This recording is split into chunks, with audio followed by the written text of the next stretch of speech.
What's going on, guys? This is Induced Rhino here, back for my first commentary in Forza Motorsport 6. Well, second if you saw the video where the gameplay walkthrough part 1 video, but yes, I did delete that unfortunately because there's some things I want to go over.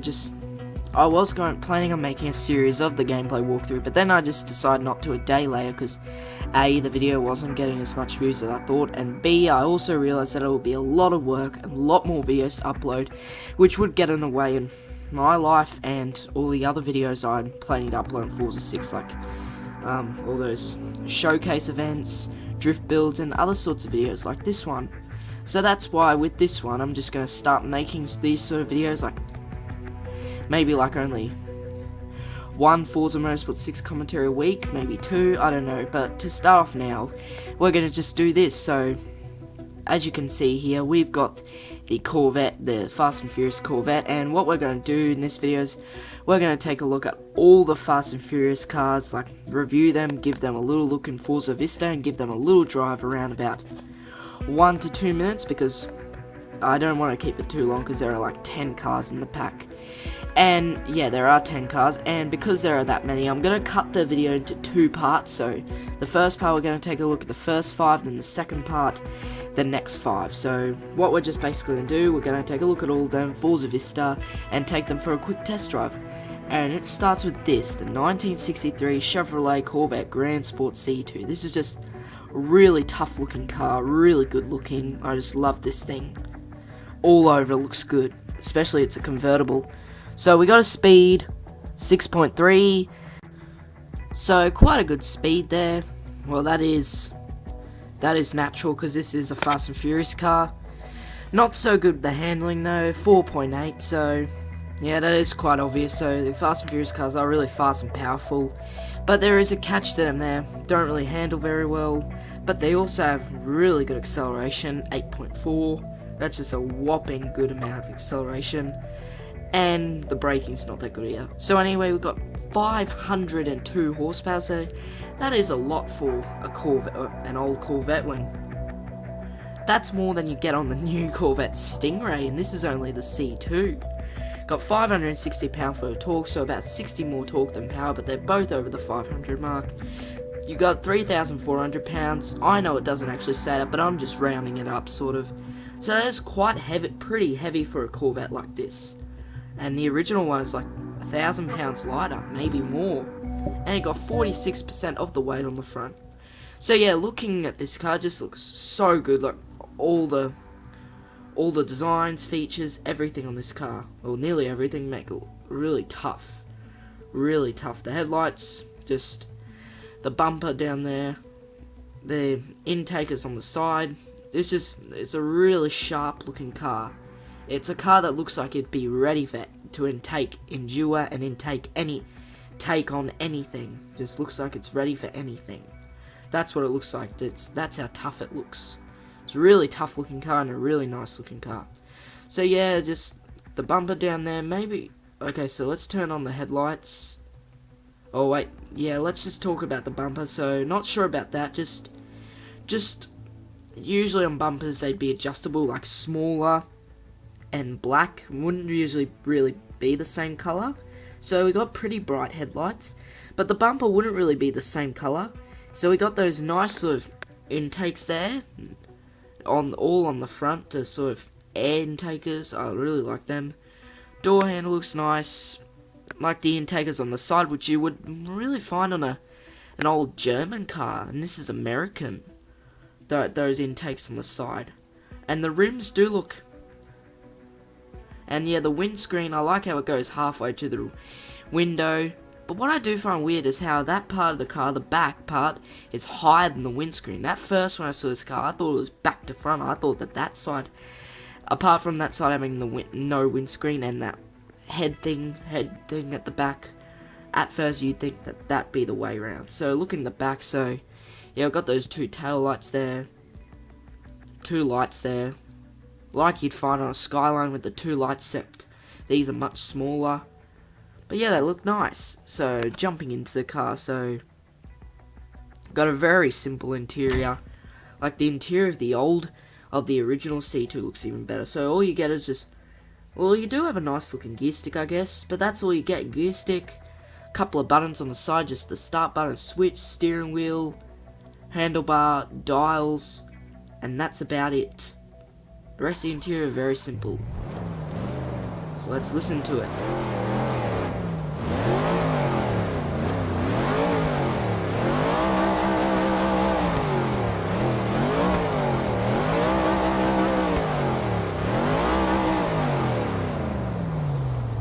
So a very tough sound, tough sound there. I love that sound. So yeah, the exterior looks really tough and really nice, but the interior, not so much. And the front looks alright, but just not so sure about that bumper. Alright, so we're gonna head to Long Beach and gonna head for a short track. Maybe that's a bit too short because these are fast cars, but we only want to drive like 1 or 2 minutes, so we're gonna go for that one, 1.34 miles. So this is a nice track, I guess. Kind of suits the Fast and Furious cars. This is a city track, and this and Rio are and Prague are the only city tracks in the game. But Rio I sort of will pick, but this, I don't know, just it's South American. South American does not really suit American Fast and Furious cars. And Prague, yeah, so this does accelerate really good, drives really well, sounds really good. And yeah, Prague does not really suit Fast and Furious cars. There's European, American Fast and Furious cars, they don't really go together. So I just picked Long Beach, because that's American city track. So yeah, just going to interior, so this does have really good grip. And, of course, like all the Fast and Furious cars, so these Fast and Furious cars do sort of drive quite similar. It's just you gotta worry about the speed, the power, and the way it looks. Toughness. Because some are really tough, some are tough, some are not really that tough. And there are a couple that could be like a bit weird to pick as a Fast and Furious car that just don't really look like. Well, there's one in this pack that I will talk about. Okay, so let's get to 100 to test out the braking. Okay, stop. So yeah, as I was saying, we have pretty poor braking. So that we pretty much just passed the finish line, so we can quit, move on to the next car. So I could just wait for that to load, but I'll just wait. So to conclude that car, it's really nice looking, really tough looking, sounds really good, drives really well, but just, of course, there are a catch to their sort of cars. Bad handling, bad braking, and heavy weight. So moving on to the next car in the pack is the 1969 Dodge Charger Daytona FF. So this is just, I just love this car. I love the Daytona, it just looks so good, especially the wing at the back and just the way it looks at the front, so sort of how it curves on the front. I just love the look of this car. And I also like the colour of this car, maroon. I really do. It's just that this car is so big and heavy, even the original Daytona. This is, if the original Daytona is already pretty heavy, this is probably going to be even heavier. So yeah, let's look at the perks. So we got a speed of 7.6, so even faster than the Corvette. That's really good speed. Really good. Handling of 5.2, that is like a little bit better than the Corvette, but due to the speed being quite a bit better, but the handling only being a little bit better, it might be handled slightly worse. We got a speed of, acceleration of 8.5, so again, really good acceleration, about the same amount as the Corvette. And again, not very good braking, 5.2, same amount of braking and acceleration, like the Corvette, I think. Alright, so let's take a look at the other spec. Oh, sorry. It's just that I'm kind of getting used to a new way of how to change, because on Forza Horizon 2 you just press the down button, but on this you press Y. So I've got 675 horsepower, so we got 175 more horsepower than the Corvette, so that's a whopping amount of horsepower. 568 pound-foot of torque, so we have got 100 less torque than power, unlike the Corvette where we had like 50 or 60 more torque than power. 50 more torque than power, where on this we have like 100 less torque than power. We've got 3,100 pounds, which is really quite surprising, because this is about 300 or 200 pounds lighter than the Corvette, and the original version of this is supposed to be pretty heavy, and the original Corvette is supposed to be sort of light. So that's very weird. So the headlights look nice, just unlike in the original Daytona, not the pop-up headlights. Alright, well, I don't really need to do that. So you use sort of, the front bonnet does sort of curve, and I really like that. Got those sort of little nostril intake, as I like to call them, on the bonnet. The door. The rims I like, just like the way they curve, and just like the way they look, because they're silver, and we get exhaust pipes on the side. I love cars that have exhaust pipes on the side. Well, they're actually very rare. And of course we have that big ass wing at the back. So yeah, we have those sort of tail lights at the back, just like on all Chargers and Challengers, old and new. So when you look into the boot, so haven't really got the biggest amount of space, especially because the spare wheel is inside. So we got the gas ventilator there, or the petrol nozzle thing there, whatever you call it. I don't know what you call it, actually. It's a bit embarrassing. Alright, so when you hop in, again, it's sort of simple interior, but you get this different sort of gear stick, white sort of gear stick, and it's so quite tall, and just not so sure how it's on a sort of bend a bit. But you do get those sort of buttons down there. You do get the buttons down there instead of the only two buttons up there, and the white gauges. They sort of look like the white gauges which you find on NASCAR. Exactly like the white gauges on NASCAR. And manual window opener, so listen to it.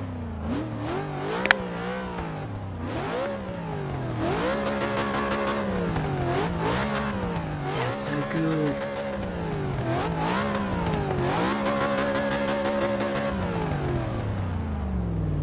So yeah, really nice sound, even maybe more tougher than the Corvette. The Corvette, I guess I'm not sure where I can say if this looks tougher or the Corvette, because this is really, it's maybe the Corvette, because the Corvette, if the Corvette is like 200 or 300 pounds heavier than that thing, then the Corvette must have more features added to it on the exterior, bigger engine, because it's weird, the original Daytona is a lot heavier than the original Corvette C2, but now Corvette C2 is heavier than the Daytona. Oh, we got in the interior and the gauges are so green, which means we got the headlights on here. I accidentally left them on from Forza Vista. We weren't supposed to do that. That's the only annoying thing, that sometimes they just a lot of the times they already have the headlights on for you at daytime. And that is quite annoying, because you do not need headlights on at daytime. Really unnecessary. Oh. So yeah, we do have a bit of understeer. Just because of how big this thing is. So yeah, the original Daytona is a lot heavier than the original Corvette C2, but the Fast and Furious Daytona is lighter than the Corvette C2 Fast and Furious. Yeah, so I do like the colour of the dash, the light blue, and I like the gauges, especially how they go light green, and they're even quite noticeable at daytime. What would they look like at night? They look alright, I guess. Right, so test the braking. Oh wait, we went a bit too far there. We went like 115 instead of 100. Oh well. Alright, let's just quit and move on to the next car. And yeah, I'm sorry, it's not in kilometers, it's just that I'm not gonna bother changing the units over and over again, so have it on English when I'm looking at the specs, and then change it back to metric to have it in kilometers when I'm driving it. Alright, so let's move on to the next car right away. Let's try and do two cars in one clip. So the next car we got is the 1968 Dodge Charger Fast and Furious Edition. So this is also an awesome, tough looking car, really big. It would kind of remind you of a baby monster truck, especially because of the spare tyres at the back. So anyway, let's have a look. So we got a speed of 6.3, so not as much as a Daytona, considering this is a lot bigger and heavier. Well, I wouldn't say a lot bigger, but is taller and would be heavier even though we hadn't looked at those specs yet. 3.9 handling, so we are quite a bit less handling than the others. Got an acceleration of 8.2. So let's just take a look at these specs. So yes, we have got about 25 less horsepower than the Daytona. We have 660 pound-foot of torque, so yeah, we do have more torque on this, about 10 more torque than power on this. We've got 3,670 pounds, so yes, this is heavier. And we got 50% or half the weight on the front. So as I thought, this is heavier, but only 500 pounds heavier. Actually, yeah, 500 pounds, that is a lot. Alright, so let's take a look at this. So this is just really tough looking, really big. The wheels just look so nice and they just look so tall.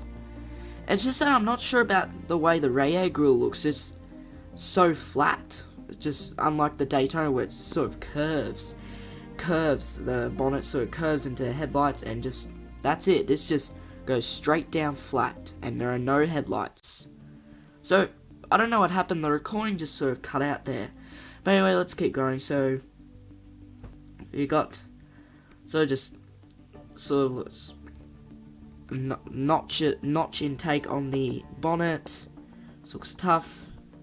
So yeah, the tires, they look nice, I guess, with the red ring around them to try and make them look tough. Trying to make the tires look tough, like they can last for years. When I say years, I mean like 50 years, and I bet they can. And yeah, we get that red stripe there with the Hemi, which is, if this were a Daytona, that's right where the wing would go, and that's how would be the length and width of it. And yeah, the 2 spare tires at the back, the red line on them, the red strap on them, and still the red line in the rims. And the back, not like the back of the Daytona with the tail lights, so yeah. And yeah, if you're looking at it like this, you'd sort of get confused with this as a pickup with those 2 huge spare tires at the back. It kind of does look like one. Like, you've converted a car into a pickup. Like in the Top Gear Patagonia special. Like what Richard did to his Mustang. So yeah, we have a slightly better interior, well in the middle at least, because we, just like at the middle is like, the gear stick is sort of a diagonal angle. And yeah, just sort of diagonally, set out diagonally. I guess that sort of suits and makes it slightly easier when you're trying to change. The dials in the middle, they're not white, but they're still the same design. And the buttons. And the Sparko steering wheel.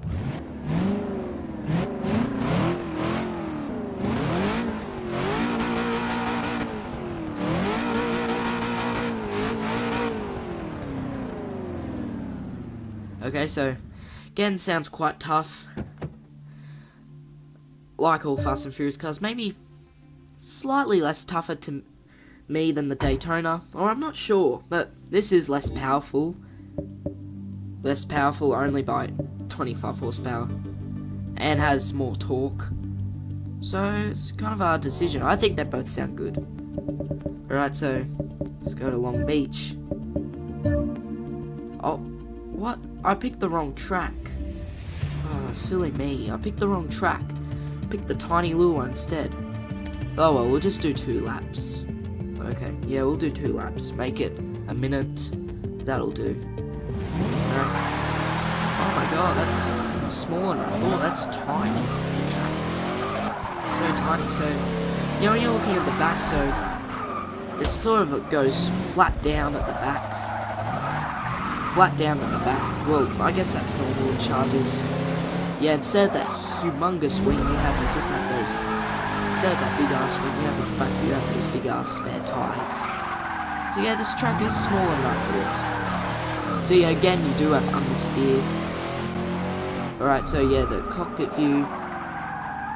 Again, simple, just like the other old Fast and Furious cars, where they like had the extra buttons, new steering wheel, roll bars, and different gauges, and a different gear stick,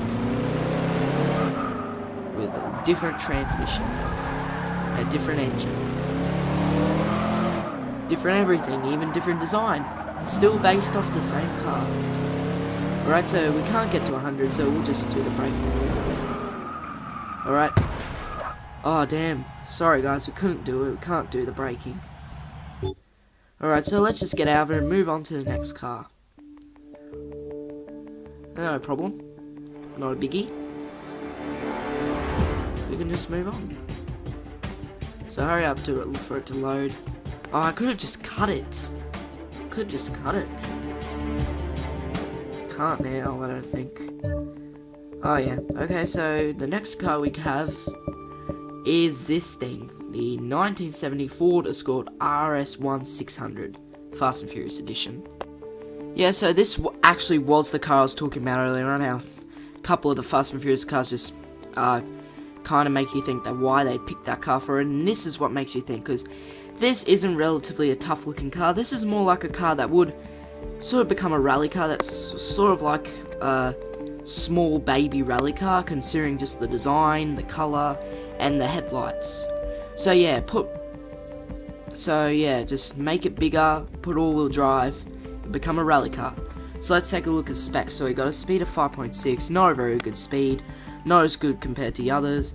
4.6 handling. Now yeah, about the same amount of handling, but because it's only 10% less than speed, we might have a little bit better handling for this kind of slow speed and the adequate handling.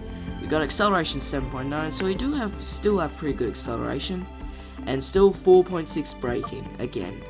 So we have only 245 horsepower, so not a very lot of horsepower. Nowhere near a lot compared to the others that are between 500 and 675 horsepower. But that's alright, but we have to make it even less, they had to already have too much less power. They also had even less torque, 163 pound-foot. So that's even less than the power, 100 less. And we got 1,700 pounds, so at least it's light, which is not really normal for a Fast and Furious car to be light. And we got 55% of its lightweight on the front. Alright, so let's move on to it. Move into Forza Vista. Yeah, so see, this doesn't really look like a Fast and Furious car, so it's not relatively that tough. Well, maybe it's a tiny bit tough for the roll bars inside, the headlights at the front, and just the design. To put more power on this, all-wheel drive, and more roll bars inside, this could become a rally car. So yeah, let's open the bonnet. Does look kind of nice how the body is sort of surrounding it, guarding the engine. The engine does look alright. Well, not the best looking engine, but I do like how it's sort of surrounded. And why does it have to fade out when you're opening and closing it? So let's... Yeah, unfortunately, those extra headlights do not turn on when you turn on the headlights. Right, so let's turn them off this time. So yeah, looking at the side, so not very much to talk about on the side, but that white stripe does look nice. Small little car. This could be a bigger version of Mr. Bean's car, except not a Mini Cooper. So let's already move on to the back. So do have a bit of nice space in there, just, well, not the biggest space, but just like the way the space is set out. And the two tail lights at the back, nice and simple tail lights. And a Ford badge there, and an Escort badge on the right side. And the other side the same, and the small headlights look alright. Oh, that's right, the seat's on the other side. So yeah, the small headlights do look alright, I guess. Guess they're alright. Why do I get confused at headlights and rearview mirrors? I meant to say rearview mirrors, I'm sorry guys. So, the interior, so again a simple interior, dark interior. Do like how you get more buttons in the middle, and more, slightly better dials. Like more 1980 dials. So let's listen to it.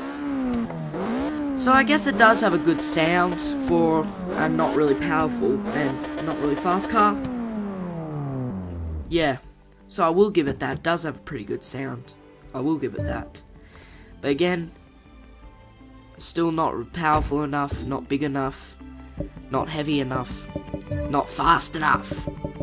Fast and Furious, not medium and furious, or even slow and furious. So, I don't know what happened. The video sort of cut out again. I guess gotta be quick, so yeah, this could like be like another option. So I reckon that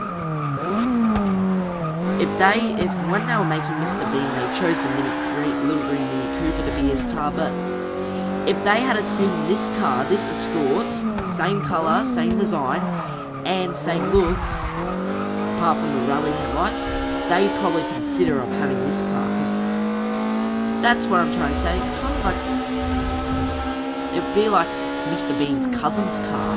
Yeah, Mr. Bean's cousin's car, because slightly bigger than the Mini, more powerful.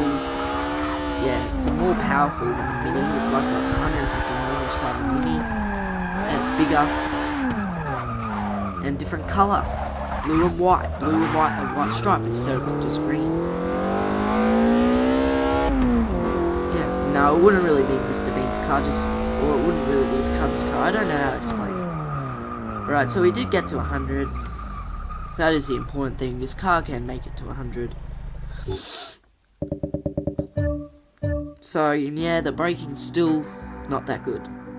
Alright, so let's move on to the final car of this episode, and we'll take a look at the other ones on the next episode, guys. Alright, so hurry up to load. Hurry up. Okay. And the next car is one of my favourites in Forza Motorsport 6. And probably my favourite in this list so far. Well, the Corvette's still pretty good, but this is probably my favourite in the first half. So here it is, the 2001 Honda S2000 in pink. And yes, I will admit, like the Escort, this isn't a really tough looking car either, but instead it's a more stylish looking car. It's a very stylish looking car, even though it's in pink, and I still like it. And I reckon a girl would very much like it. So yeah, this is a very stylish car, and would kind of look like a car you'd want to impress your girlfriend on. So yeah, if you were like taking a girlfriend on a first date, you'd really want to take her in this car, because this car would be her date, I guess. But anyway, stop talking about that. So let's look at the specs. So we got a speed of 6.5, so we got alright speed. It's about the same amount of speed as the Corvette, or maybe a tiny bit faster. Handling of 5.4, so about 11% less than the speed, so that's probably the best handling we've had so far. So it might handle better it will handle better than the Corvette, might handle adequately, or alright. 7.9 acceleration, so we've got pretty good acceleration, and 5.1 braking, so again, of course, not the best braking. We got 330 horsepower, so not the biggest amount of horsepower, about 100 more horsepower than the Escort, and we got 222 pound-foot of torque, so just like the Escort, about 100 less torque than power, and having a sort of lower amount of power and having an even lower amount of torque. And we got 2,800 pounds, so this is like 1,100 pounds heavier than the Escort, and this is small. And the original S2000 is quite small too. And yeah, I just saw 49% of its weight on the front. Just exit too early. So yeah, like I said, not a tough looking car, just very stylish, and just not so sure about looking at the front, just the way the headlights look and the radiator grille matching. Like, it does look good, but just... Alright, so let's look at the engine. So, got a nice VTEC engine, sort of like that part makes it look like maybe a vacuum cleaner console. I don't know. Oh, I didn't mean to do that, I just want to turn the headlights on. So yeah, looking at the front like that, just not so sure how the headlights and radiator grille mix. It does look alright, but just the way they mix, and the radiator grille for once looks different. On this and the Escort, it looks different, unlike this. So netting you get across it. And sorry about my voice, I just got a bit of a frog in my throat. And yeah, this is a convertible, so this does look very nice. So this looks more like a car you'd want to impress 2 girls in, maybe in 3, but no, you can only fit 1, because it's a 2-seater roadster. Okay, so got a nice looking back tail lights. Just regular tail lights from a regular car, I guess. And a nice looking wing at the back. So let's get in. Alright, so we got a pretty alright interior. Got an aluminium gear stick.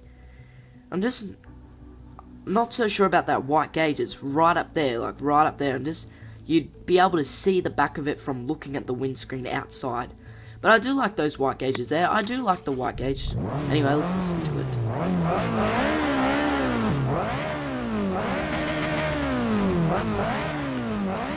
Yeah, the dashboard still works, but the dashboard and white gauges combined look nice.